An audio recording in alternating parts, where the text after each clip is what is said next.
Olá! Para nossa conversa de hoje, a gente mergulhou num material bem denso, sabe? Uma análise super detalhada que foi preparada para um dos concursos mais visados do Brasil, o do Tribunal de Justiça de São Paulo.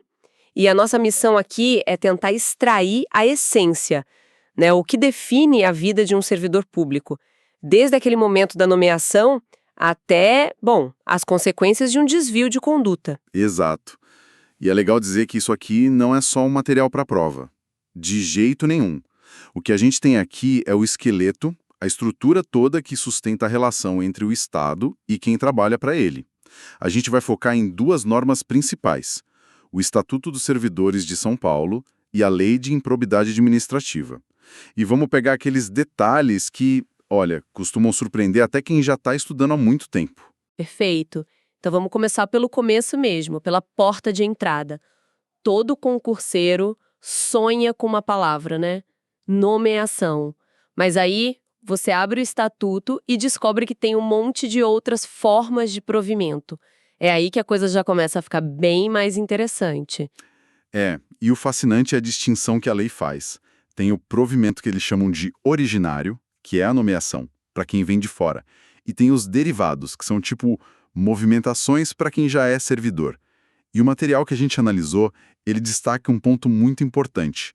Algumas dessas formas, como a transferência e o acesso, hoje em dia são consideradas inconstitucionais. Peraí, como assim? Inconstitucionais? Então por que ainda estão na lei? E mais importante, por que a banca cobra isso na prova? Isso é a clássica pegadinha da VUNESP. Elas são inconstitucionais porque a Constituição de 88, ela colocou o concurso público como a regra de ouro, né? Para garantir a isonomia, o acesso igual para todo mundo. Essas formas mais antigas eram tipo uns atalhos, sabe? Para quem já estava lá dentro mudar de carreira sem fazer um novo concurso. E como a lei estadual é antiga e nunca mudaram o texto, ele continua lá. E se está escrito na lei, a banca pode cobrar. Simples assim. Entendi. É aquela regra do se tá no edital, pode cair. E a fonte que a gente usou traz umas dicas bem criativas, uns mnemônicos, para não cair nessas armadilhas. Para reversão, por exemplo, que é a volta do servidor aposentado, a dica é pensar no Pernalonga. Naquele bordão, o que é que há, velhinho? O V de velhinho para lembrar o V de reversão. Achei general. Exato. E é esse tipo de gancho mental que faz toda a diferença na hora da prova. Porque a VUNESP adora cobrar essa lista de nomes que são muito parecidos. Reversão, reintegração, readmissão. Nossa, é verdade. Sem uma dica dessas, a chance de confundir tudo é gigante.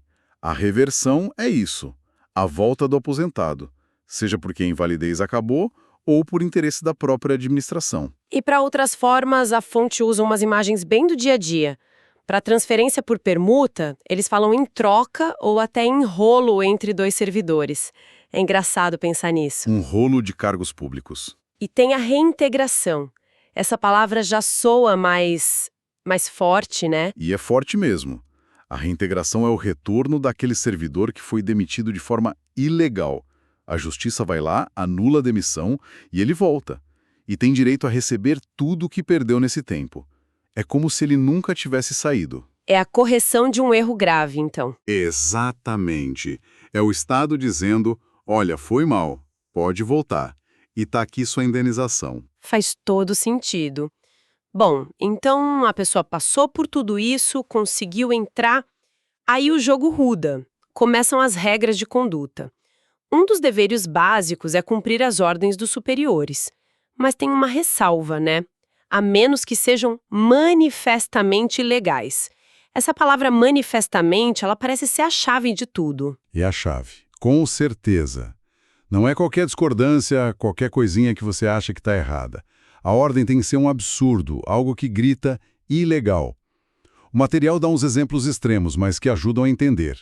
Tipo, uma ordem para destruir documentos. Nossa! Nesses casos, o dever do servidor se inverte. Ele não só pode, como ele deve desobedecer. E tem mais. Ele tem o dever de representar, que é um nome técnico para denunciar a ordem. Então o silêncio pode ser cumplicidade. Pode. Com certeza. E o material mostra como essa linha entre o pessoal e o profissional é bem fininha. Tem um exemplo, um caso fictício que me chamou muita atenção, o do Policarpo.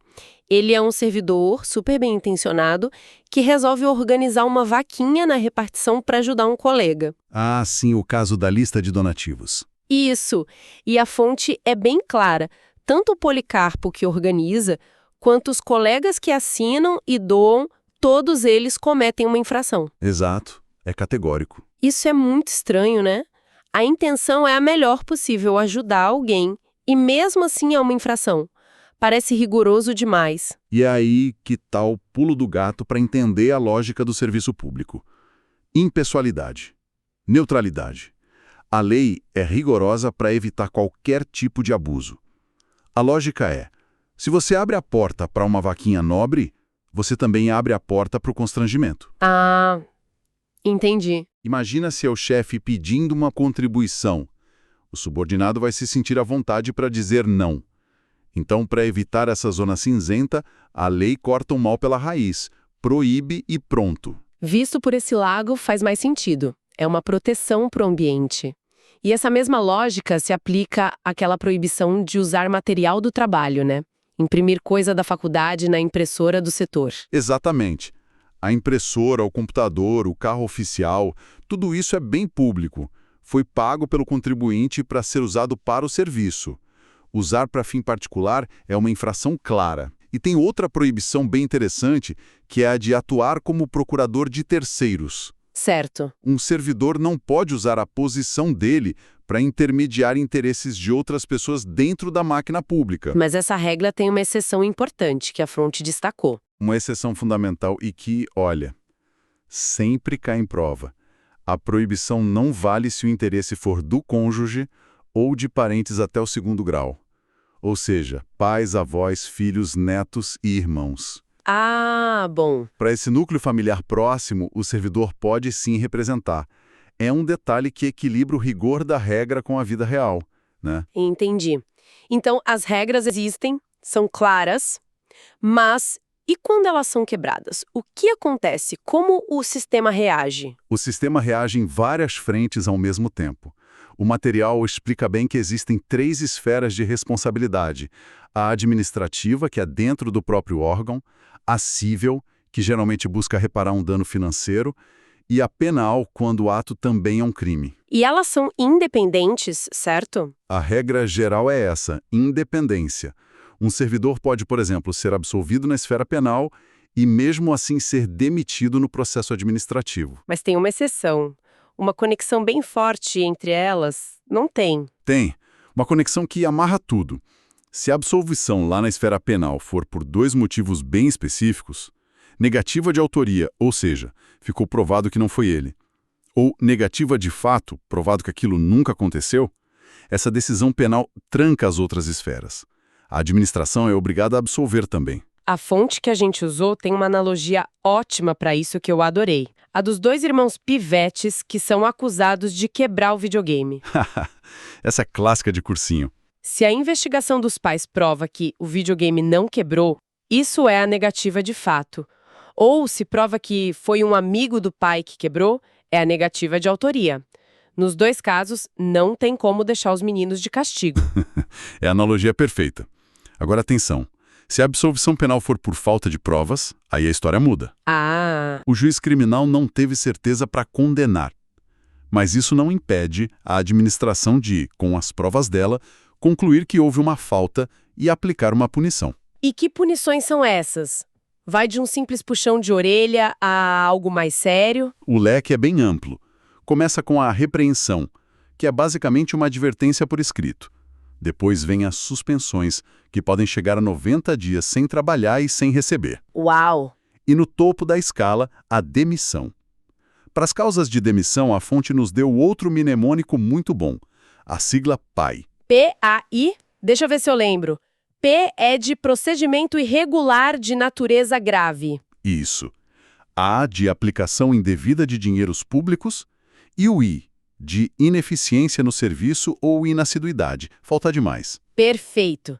E acredite, ainda tem um degrau acima disso. uma punição ainda mais severa, a demissão a bem do serviço público. E qual a diferença na prática? Demissão já parece o fim da linha. A diferença está na gravidade e na intenção do ato. A demissão comum pode vir de uma falha grave, até de um abandono de cargo. A demissão a bem do serviço público, ela soa como uma traição da confiança pública.